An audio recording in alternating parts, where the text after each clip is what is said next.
El Secot, la cárcel donde entras, pero no sabes si vuelves a salir. Hay lugares que no fueron construidos para corregirte, fueron construidos para controlarte. Y cuando escuchas del Secot en El Salvador, muchos piensan que es simplemente otra cárcel, pero no lo es.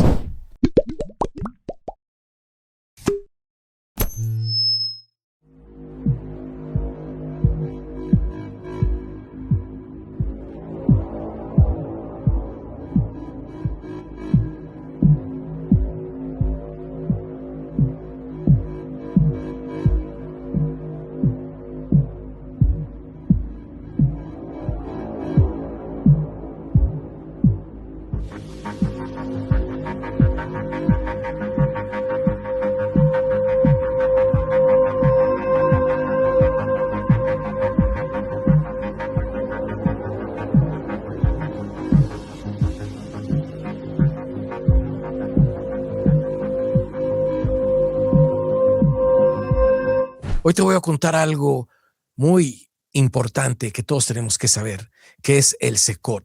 Ese es un lugar diseñado para algo muy específico, que cuando una persona entra, entienda inmediatamente que su vida ya no le pertenece. Imagínate esto, son las 3 o 4 de la mañana, todavía está oscuro y te bajan de un camión. No hay conversación, no hay explicaciones largas, solo órdenes. Bájate, te dicen. Levantas la mirada y lo primero que ves no son personas, son muros. Muros enormes, altos, fríos y arriba cámaras, muchas cámaras. No hay un solo punto donde no te estén vigilando.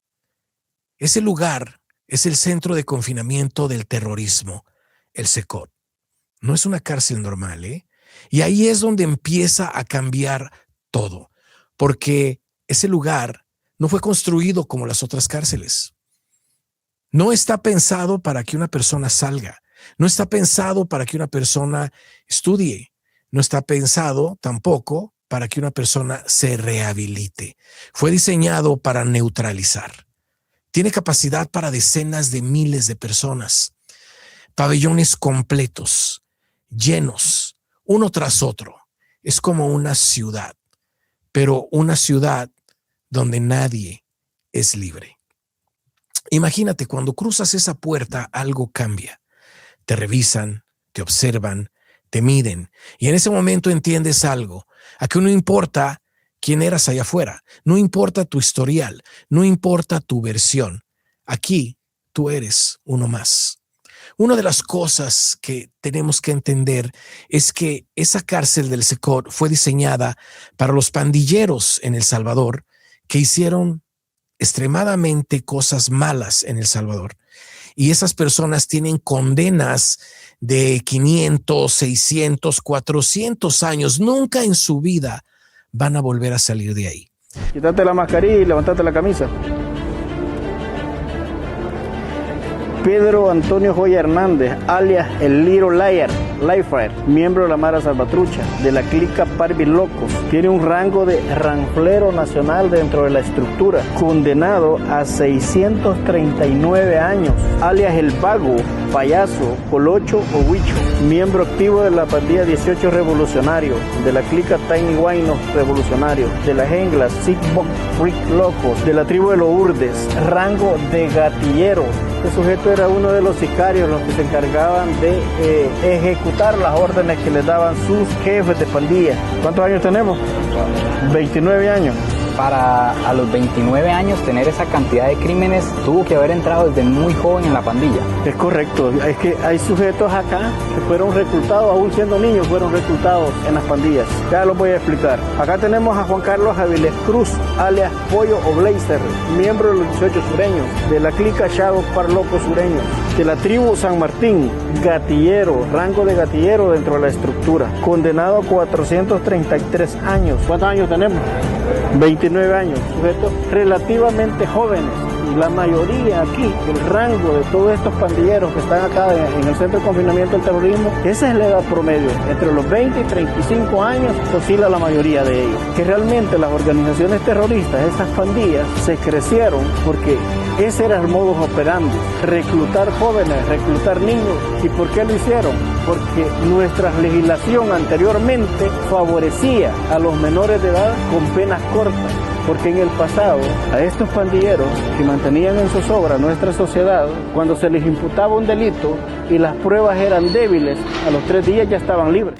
Muchos de ellos, por causas que les enseñaré también, que pues tiene mucha razón el por qué están ahí, pero muchos de ellos ahora con las matrices y directrices migratorias que existen en Estados Unidos, gente que no es ni de El Salvador, o gente que sí es de El Salvador, pero no pertenecía a este tipo de gangas o de terrorismo, podríamos decir, terminan en ese lugar. Y en ese lugar, claro está que una persona así le golpea la vida completamente. Hablemos de las celdas, por ejemplo. Después llevan a una persona a una celda y cuando ve, se da cuenta que todo lo que pensaba que era una cárcel se queda completamente corto. No es una celda para personas, no es una celda para una persona, ni para dos. Es para algo más grande. Está lleno, muy lleno. Podríamos decir que en cada celda hay decenas de personas ahí dentro. En cada celda podría haber 20, 30 personas en solamente una celda. Cuerpos pegados unos con otros, espacios mínimos, literas metálicas, sin comunidad y sin privacidad. ¿Cómo es esto? Son literas, no tienen cobijas, solamente tienen un colchón extra delgado. ¿Por qué? Porque supuestamente ahí es para personas que tienen que sentir lo que es estar en un lugar así. El baño es solamente en una celda en donde hay 20, 30 personas. Podría ser nada más 1 o 2 tazas del baño que todos la tienen que utilizar. Les racionan el agua que tienen que utilizar para la limpieza personal. Y aparte hay un tanque de agua del cual se tienen que estar racionando constantemente el agua que cada uno de ellos va a tomar. ¿Y el aire? El aire se siente pesado completamente. Aquí no existe estar solo, nunca, a menos que sea una persona que llevan por primera vez y sea una persona extremadamente rebelde, extremadamente que crea que no va a ser como está diseñado, sino que va a ser como lo tienen en mente. Como lo tienen en mente es que antes en las cárceles podrían dominar afuera estando dentro, podrían tener fiestas, podrían tener un celular, podrían tener inclusive armas y ahí dictar lo que ellos quisieran. En estas celdas del SECOT no se puede hacer absolutamente nada de eso. Y la única persona que está sola es que hay unas cárceles de confinamiento neutro en el cual meten a una persona. La única luz que hay es un hoyo arriba en el techo muy alto, en donde se ve un poco la luz del día. En la noche es una oscuridad total. Tiene un lugar para lavarte las manos y otro lugar para tus necesidades físicas, pero es todo y estás encerrado ahí hasta que ellos deciden que ya te pueden mandar a la celda donde estarás asignado. En cada una de estas celdas hay diferentes gangas, hay 3 gangas principales en El Salvador, que todas ellas están mezcladas y juntas en la misma celda. Y no les permiten ni tan siquiera tener algún tipo de contacto que les pudiera llevar a algo físico, que llegara a una pelea o algo así. Todo está muy vigilado. Ahorita vamos a desnudar una celda. Ellos deben de estar completamente uniformados. Los vamos a desnudar para que ustedes vean que lo que habitan aquí realmente son pandillas, las 3 pandillas en una misma celda. Están pidiendo que se dividan en bloques porque aquí hay 3 pandillas encerradas juntas, ¿verdad? Acá puedes observar realmente que aquellos sujetos que eran enemigos a muertes en la calle, aquí en prisión, viven en la misma celda, duermen en la misma celda, comen en la misma celda, las 3 pandillas, MS-13, 18 revolucionarios y 18 sureños. Y así como están en esta celda, están en todas las demás y en los diferentes módulos. Incluso en el pasado tenían cárceles aparte, ¿verdad? Uno de los errores grandes en el pasado fue designar cárceles específicas para una pandilla, lo cual lo convertían en sus cuarteles de operaciones. Eso se acabó. Hoy ellos viven así en el contexto de encierro. Las 3 pandillas en el mismo penal y en la misma celda. Y acá no se pelean entre ellos. No, están aprendiendo a vivir y a convivir entre ellos. Hasta el momento no hemos tenido ningún incidente. Tú puedes ver en el caso de la MS, son las letras y el 1 y el 3, pero también lo puedes ver en números romanos, muchas veces también en número maya. En el caso de los 18, pues obviamente es el número. Los 18 son los que están acá a este lado. Sí. Y todos llevan un 18. Todos tienen un 18. Y también cada uno tiene entonces señas características. Características propias de la agrupación a la que pertenece. Y hacer las señas es como mostrar... rifar el barrio. Ajá, es como estar orgulloso de pertenecer a la Hoy ya pandilla. no lo hace. Una de las cosas que más impacta es la luz en esos lugares, porque en un lugar así la noche no es noche. Las luces permanecen encendidas la mayor parte del tiempo. No hay oscuridad completa ya que están en las celdas normales. No hay ese momento donde tu mente dice, ya es hora de descansar. Aquí descansas. No, eso no existe. Cuando el sistema te lo permite es cuando descansas y te duermes como puedes. Las rutinas son muy diferentes también. Después viene este tipo de rutinas que les voy a comentar y es ahí donde entienden que el tiempo no es de una persona. Te levantan temprano, muy temprano. Tú no decides absolutamente nada, no eliges. Hay un conteo siempre de personas, siempre hay un conteo. Te informan, te mueven, te controlan. Todo está completamente estructurado para que nadie tenga control individual, porque ahí el orden lo es todo. Lo que sí te puedo decir es que todos los días sacan a los presos, no al campo, no a un parque, no a un lugar donde pudieran correr o hacer lo que quieran, no, sino los sacan precisamente a hacer ejercicio, media hora diaria de ejercicio que los mantiene a que, claro, no les vaya a pasar algo después por estar solamente haciendo nada. Los ponen a hacer ejercicio. Hay clases también que si no va a haber ejercicio, les van a dar clases bíblicas. Eso es bueno. En cada celda hay 2 Biblias para el que la quiera leer, que en realidad les haría muy bien leerlo. Pero aparte de eso están estas clases que de repente les dan 30 minutos de la Biblia. La comida, vayamos a la comida. Es algo tan básico, pero tan revelador, que ellos no eligen qué comer. Les dan frijoles o arroz, les dan una pasta y les dan 3 tortillas. Les dan de comer 3 veces al día. Ahí no comen cuando ellos eligen comer, no eligen lo que van a comer, no te dan más que arroz y frijoles, como te digo, y 3 tortillas y por lo menos pasta, y comen con las manos. ¿Por qué comen con las manos? No por costumbre, sino porque los utensilios podrían convertirse en armas y ellos no van a permitir que eso pase. Nunca van a comer ni pollo, ni carne, ni pescado, porque el presidente Bukele lo dijo.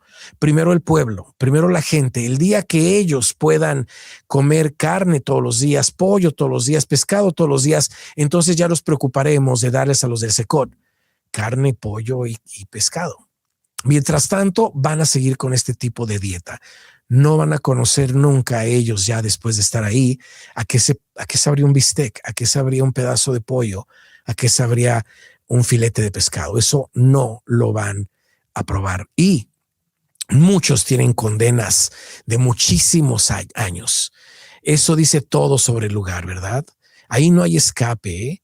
Ahí tampoco hay televisión libre, no hay teléfono, no hay redes sociales, no hay distracciones.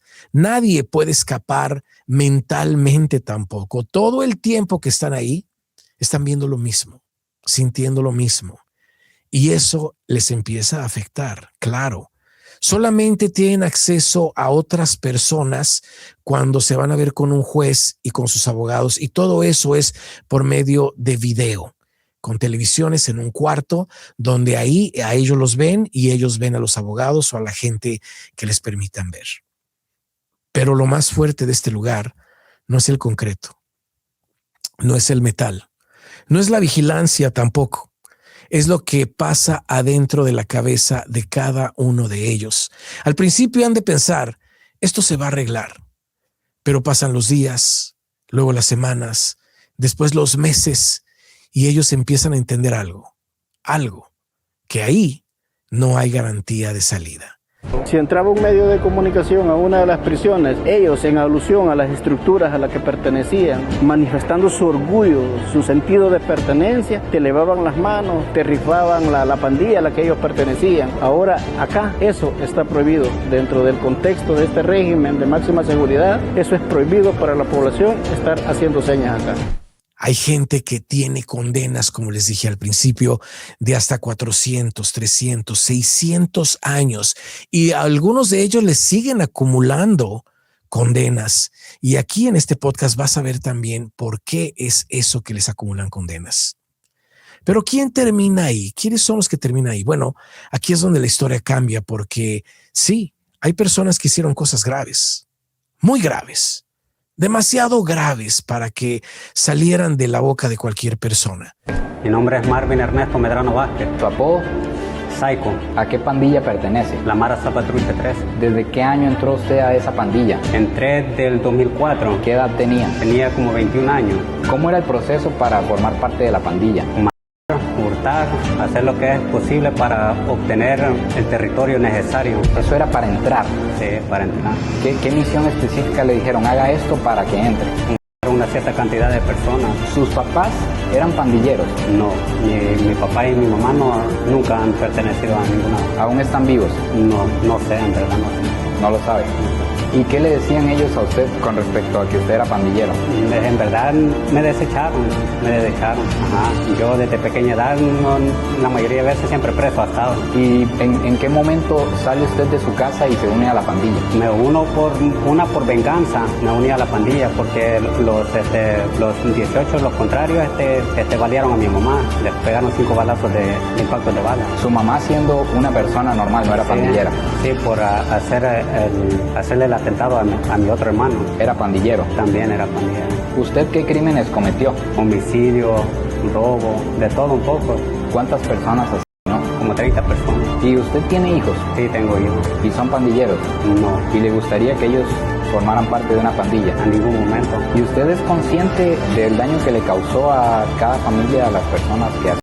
Sí, lastimosamente nosotros venimos a recapacitarlos, viéndolos aquí en este penal de máxima seguridad, los venimos a recapacitar bastante de que lo que un día hicimos, lo hicimos en vano. Ahí pasamos en las celdas con lo que un día fueron nuestros contrarios y tenemos que convivir con ellos. Y en verdad siempre llegamos a un mutuo acuerdo para convivir porque no nos queda de otra opción. ¿Cuántos años tiene que pagar usted? Fíjate que me condenaron a 100 años. ¿Y cree usted que merece estar aquí pagando lo que hizo?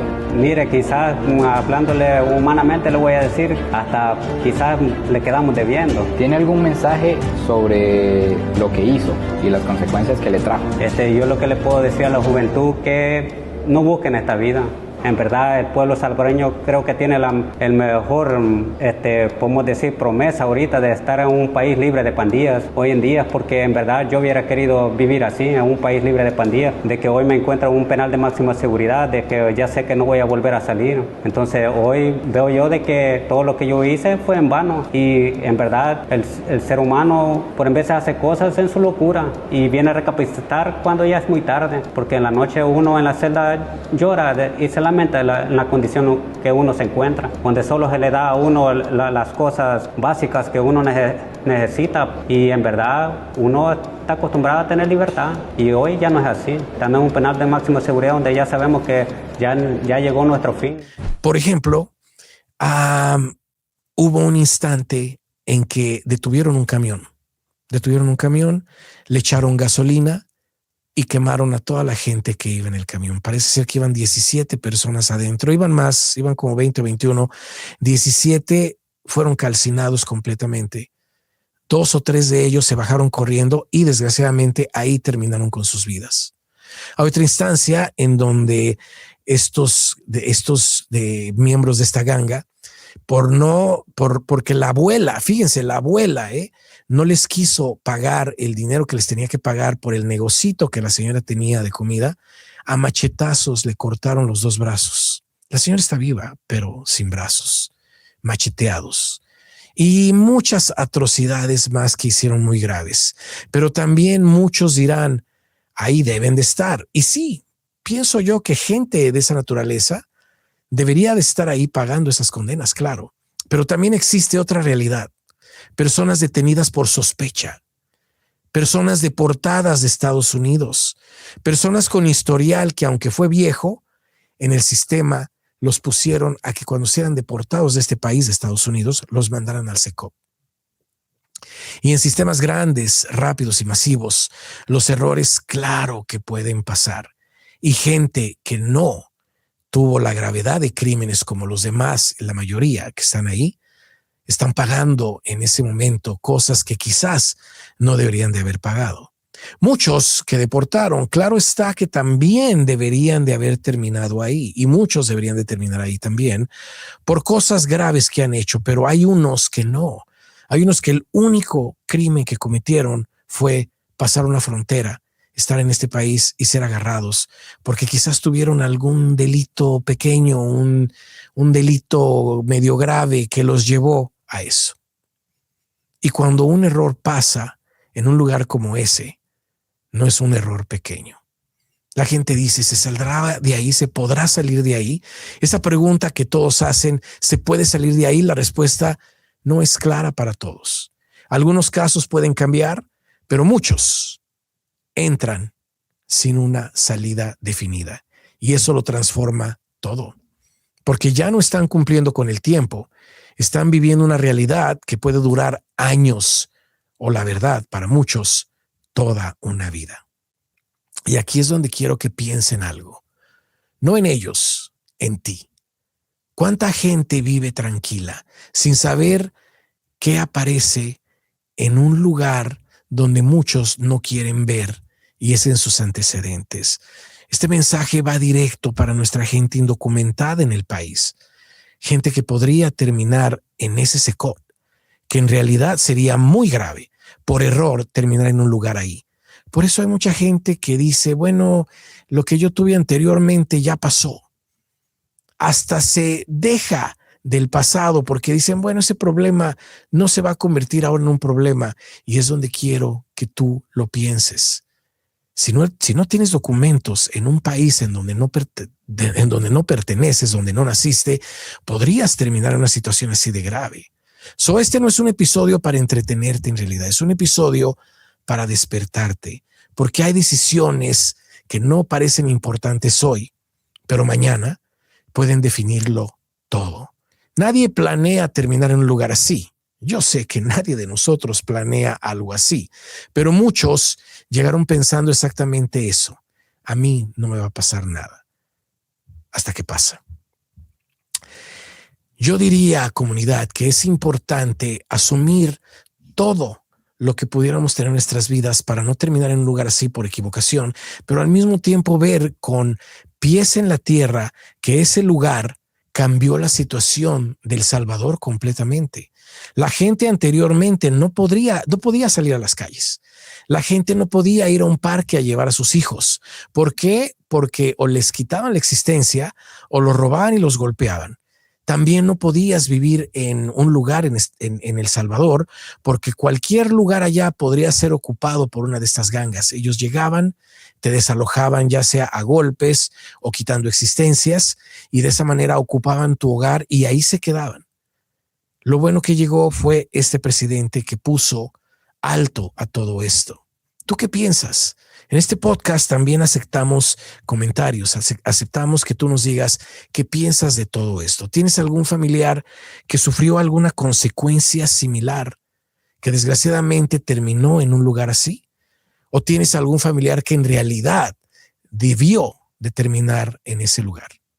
Hay una historia aquí de un indocumentado en Estados Unidos, a Abrego García. Yo pienso que la conoces muy bien, que lo llevaron ahí al SECOT, pero por cosas del destino y por cosas políticas, más que nada de Estados Unidos, entre dos bandos que son el republicano y el demócrata, pues después de ser llevado a ese SECOT, lo dejaron libre y ahorita está peleando o ya peleó o lo van a deportar de nuevo. No estoy enterado. Al momento de este podcast probablemente ya haya sido una vez más detenido y esté en deportación, pero dime tú si sabes esa historia. Lo que yo sé es que hubo tráfico infantil, es que hubo drogas, es que hubo violencia doméstica, pero hay mucha gente que lo ha puesto como un héroe también.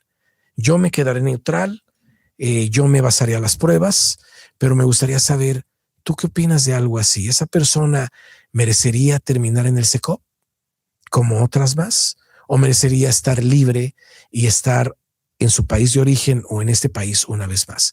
Esa pregunta nos la tenemos que hacer porque también tenemos que crear conciencia de quién termina en esos lugares, quién en realidad merece estar ahí. Te presentaré historias en las cuales te vas a quedar perplejo o perpleja de oír de la boca de ellos mismos, los que están ahí encerrados, de por qué están ahí, qué fue lo que hicieron. Aquí no podemos engañarnos y decir pobrecitos o decir no se lo merecen. Aquí tenemos que ver pruebas rotundas y fríamente para saber y entender en realidad si esa cárcel del SECOP está bien o si esa cárcel está completamente mal. Te lo dejo a tu decisión, te lo dejo a tu criterio. Tú dime a mí o dite a ti mismo, a ti misma, si está bien, si cambiaron las cosas, el país de El Salvador está mejor o no. No tenía por qué ser así de drástico, no tenían por qué comportarse de esa manera, no tenía por qué eso existir. Te lo dejo a ti, comunidad. Acompáñame en otro episodio más de Informados con Z, para que te traigamos más episodios como este y aceptamos una invitación tuya de decirnos de qué te gustaría que habláramos. Cuídense mucho, los veo aquí en el próximo capítulo. Hasta la próxima.